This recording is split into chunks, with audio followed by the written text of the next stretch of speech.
Welcome back to the Big League Baseball Blogs season preview for the MLB this season. We're talking about the AL Central today. I'm Zach. Curtis is across the desk, and Morgan's behind me.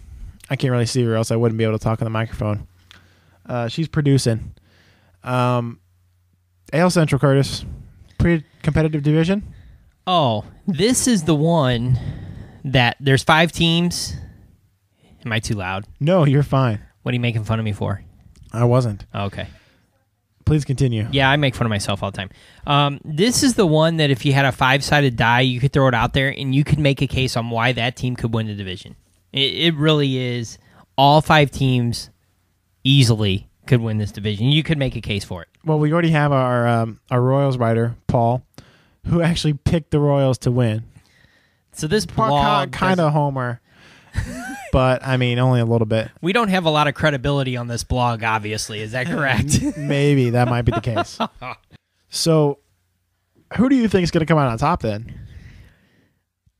I think everybody's going to laugh when they hear this. I honestly believe the Twins will come out on top and they will win the division. Think so? Yes, as the producer laughs in the background while eating her 9th applesauce in the last 10 minutes. Well, I completely just drew a blank. So let's talk about the Twins then. My reasons why is on the blog. We have to choose. For you are the boss on the blog. Yeah. We have to choose the divisional best hitter, best player, our MVP, and best pitcher. We have to choose all 3 of those. In my opinion, all 3 of those come from the Twins. I think Francisco Liriano is the best pitcher in the division when he's healthy, which he's back from the Tommy John surgery, which is great to see. He's the ace of that staff. Best player, in my opinion, is Justin Morneau. Won an MVP a couple years ago. Just sits right in the middle of that order. And then the best hitter, when he gets healthy, he should be back no later than May, is Joe Mauer. Hands down, he just hits the ball. He's going to win 3, 4, 5 batting titles before the end of his career. That's my reason. 3, 4, 5? Something like that. He's going to win all kinds. He might hit 345 while winning 3, 4, or 5 batting titles. That's correct. Okay, so who's your second team in this division who would also be known as the team that you had in first place about an hour ago? Well, your boys, they choose the White Sox. Yeah, Both of them did. They like the White Sox, which you can't argue. They got a journeyman leading off in Wise, but you got Pierzynski hitting second. Quentin, who was having a great year until he got hit and broke his wrist last year. I think he still hit 30-something bombs. Tomei hits 4th, Dye 5th, Konerko 6th. Alexi Ramirez, who was the hero for that squad in the playoffs, hit 7th.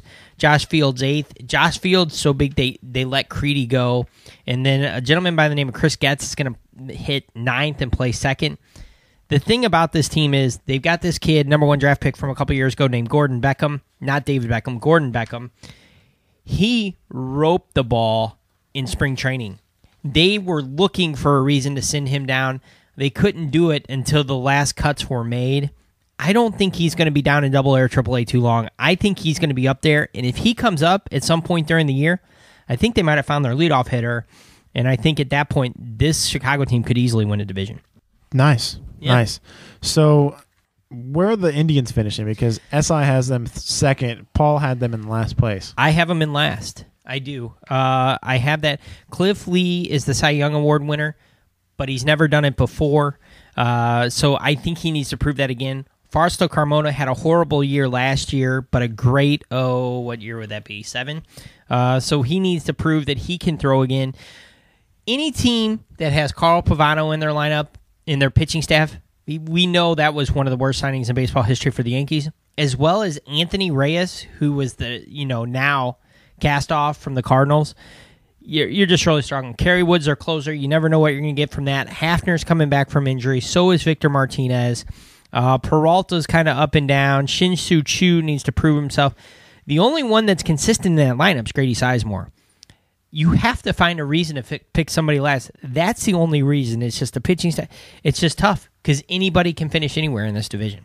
I just want to make it known that I did have Cliff Lee and Grady Sizemore on my fantasy baseball team last year that won to the division that you were in by 40.5 games. That's right. You ran away with it. We'll just leave that for another day. All Brian right. Squirrel finds something once in a while, doesn't he? Yeah, whatever. Okay. The Tigers. They were supposed to be awesome last year. You're last right. year. After the Cabrera and trade. they just did nothing. Dontrell Willis is on the DL with some sort of anxiety disorder. Mm-hmm. I don't know what that's about.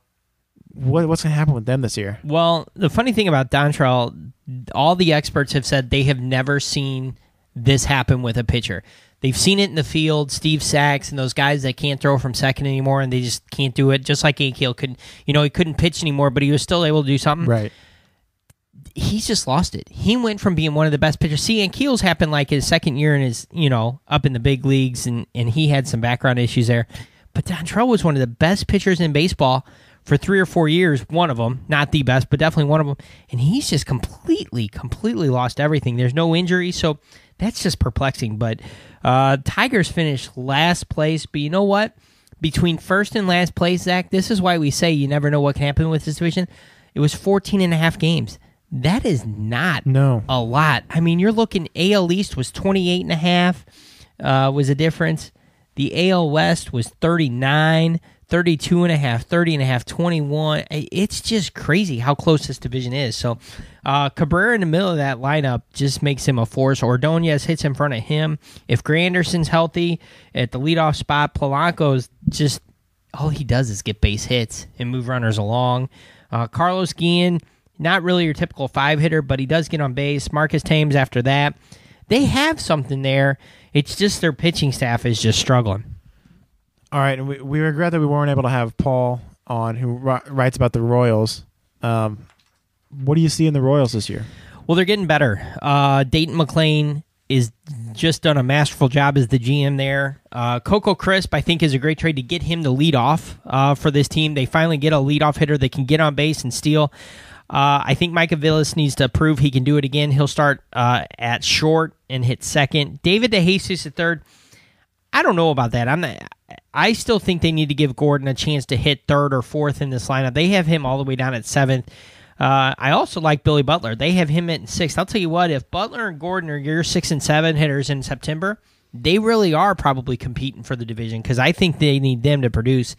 Gilmesh, Zach Greinke on the mound, they've got something here. The only reason I could not pick them to win the division is because in their starting rotation is Sidney Ponson. He's just a fat man that just likes to eat. And now, see, there's some people who can get away with it. The guy that should have won the Cy Young Award last year, CC Sabathia, now he can get away with that. But Sidney's proven that he can't eat and pitch at the same time, so he struggles. And Soria is their closer, who's dominant. So I can see this team competing for it, but I just haven't finished him fourth because you just can't compete with Sidney Ponson as your fifth starter. Sawyer was on my team too. But we're going to go ahead and talk about a little bit about the White Sox here. Again, Alex P. writes about the White Sox on the blog. Just want to read a little bit of what he wrote on his post. Weren't able to get him on the phone either here. He talks about the pitching. Who's the 4 of the 5 starters? Can the bullpen stay healthy? Who's going to play center field? Their infield is young but solid. Jim Thome is getting older, needs to stay healthy.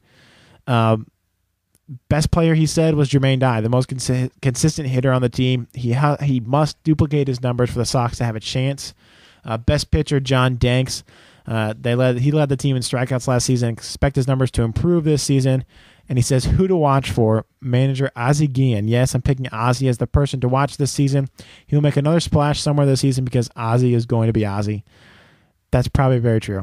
Well, it's funny he says that. The reason I didn't pick the White Sox to win the division, because I'm going to say this. I'm going to say they are going to struggle as a team through around the middle of May.